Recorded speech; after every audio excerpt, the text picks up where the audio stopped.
আজকে আমি তোমাদেরকে দেখাবো চিকেন পপকর্ন এবং চিকেন উইংস কি করে বানানো হয়। খুব সুন্দর খেতে, খুবই টেস্টি এবং আহ, সবচেয়ে বড় কথা হচ্ছে প্রাইসটাও খুব রিজনেবল এবং আসানসোলেই রয়েছে।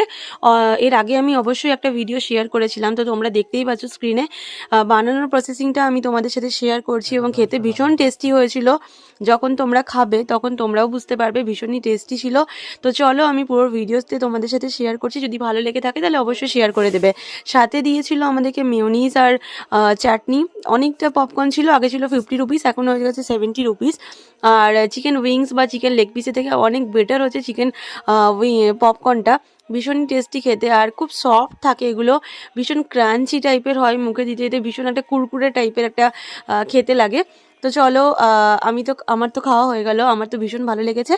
যদি তোমাদের অ্যাড্রেসটা জানার ইচ্ছে হয় তাহলে অবশ্যই কমেন্ট বক্সে কমেন্ট করে জানিও, আমি নিশ্চয়ই তোমাদের সাথে শেয়ার করব।